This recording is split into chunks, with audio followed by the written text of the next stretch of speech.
better place today because we have with us again the wonderful, the Corrs, and we do welcome them back to Australia, and GMA, Andrea, Caroline, Sharon, and of course down the end there, Jim.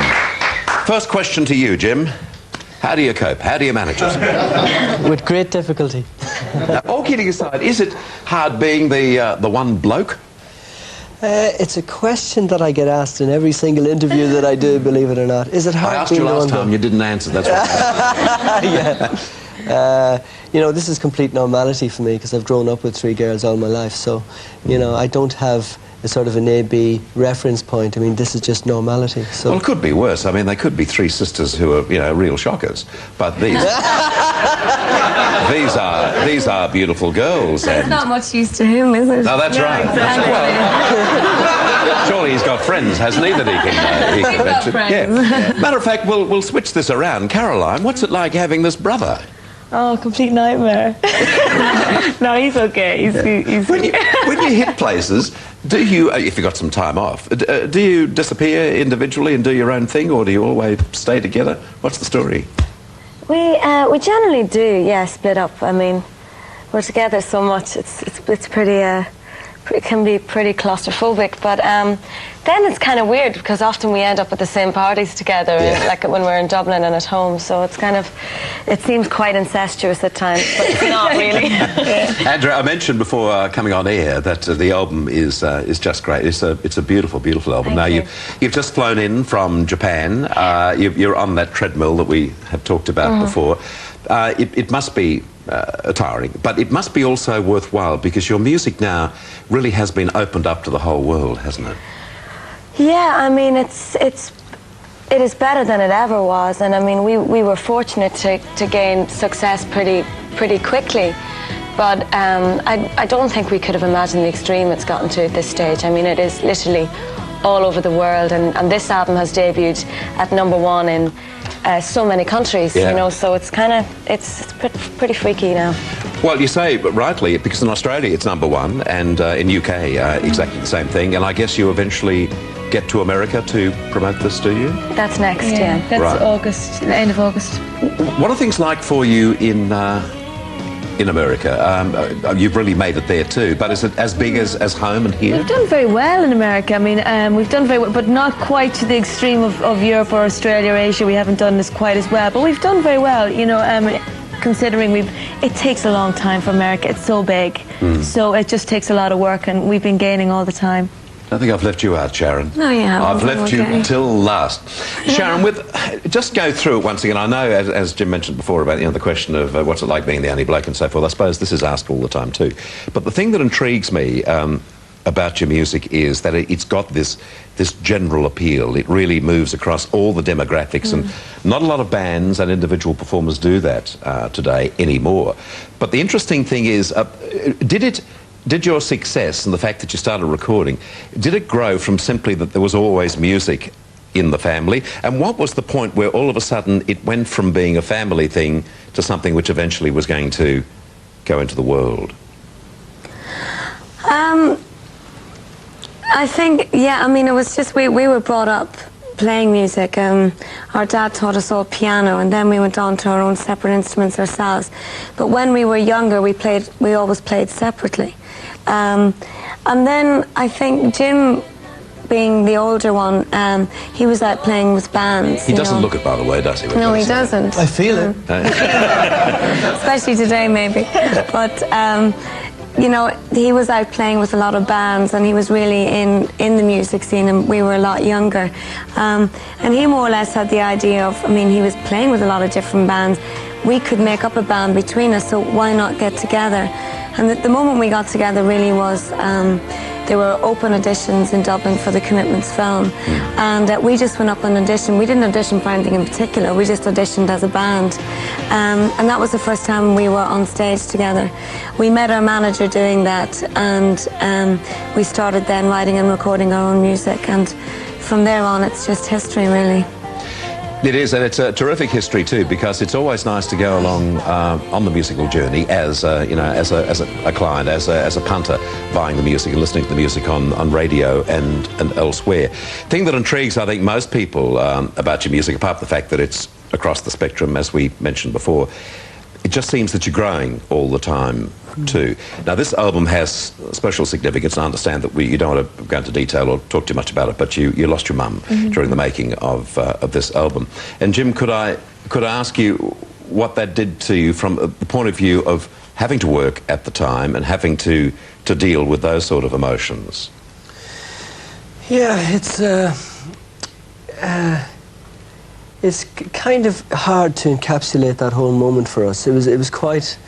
It was obviously very disturbing to us. But what we did was we did what our mother would have wanted us to do, and that was to continue working. And we immersed ourselves in work pretty much. I mean, coming to terms with grief is not something you're going to get over in a week or a couple of days. It's going to take a year, maybe more. It's when you come to a point where you get used to it. But we kind of just kept working and working, and that's what we've been doing since. So, you know, it's going to take a while to get, you know, completely over that. Certainly. There's a track there for your dad, dedicated to your dad. That was obviously written after your mother's death. Is he pleased with that? The fact that you've written that song? He's thrilled. I mean, he's thrilled is a funny word, actually. We know what you mean. It's not actually going, hey! Because we would prefer if we didn't have to write that song for him, but of course. But I think it does lift him to a degree, and it does make him cry as well, ironically, but it's called No More Cry on the album. That's right. And it makes it special for us too. Are there any Corrs that we haven't met, or this is the... Yeah, we keep one at home all the time. On standby. They're locked up at home, yeah. Well, each of you has to take a break sometimes, don't you? They're happy. Yeah. I was just thinking, you know, that's the reason I mentioned it. I mean, you could own music for the next 200 years. You could do, you know, the comic strip character, the Phantom, he just handed the costume down and down and down. When you have your children, there could be Corrs in 300 years from now singing the music. Yes, Wouldn't there be some great retrospective albums too that you'd be able to do? You've got no dates as such this time around. It's just simply for the promotion of the album In Blue and the single. I just wanted to thank you very much indeed for coming in this morning, and we're thrilled that you're going to sing for us too. Realise there's a fair bit of jet lag around, so you could have taken the easy way out and had three of you take a rest and just send in one corps. We love you individually, but when you're all together, it makes it very special. Thanks for coming in. We thank Jim, Sharon, Caroline and Andrea. They're going to sing for us very soon. It's just, as I mentioned at the start of the chat with them, it is terrific to have them back in Australia. Interesting thing, which I think is worthwhile pointing out as a television host, when they were on the show a couple of years ago, their music was very popular, but since then, I mean, it's grown and grown and grown, and worldwide acceptance. And usually what happens in a case like that is, second time around or third time around, when you try and get the band or the act on, they don't need to do television anymore. In the case of the Corrs, they came in this morning, and we're very, very especially grateful. Good on you. And next time you're here in Australia, don't you dare say no after that rap that I've given. This is GMA. They're about to sing for us. In the meantime, here's Moira. This morning to have the Corrs with us. They're about to sing for us. This is the aforementioned album, In Blue, and this is the first single from same Breathless. It's nice to have now at centre stage, after having had them here on the couch, Jim, Sharon, Caroline and Andrea, the Corrs. Go on, leave me breathless. Come on.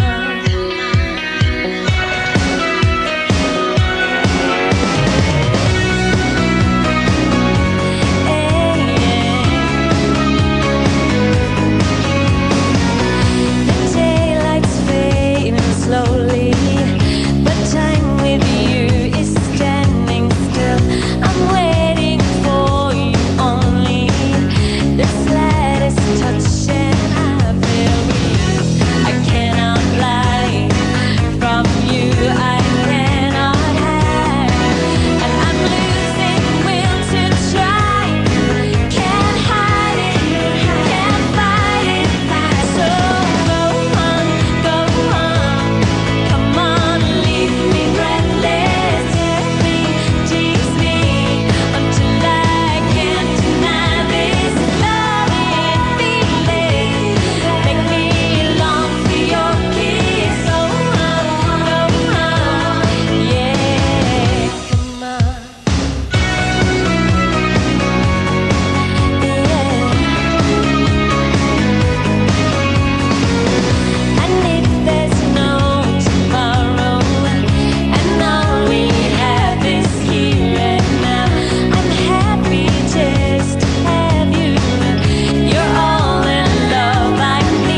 Love 'em, the Corrs. Thanks again to Jim, Sharon, Caroline and Andrea.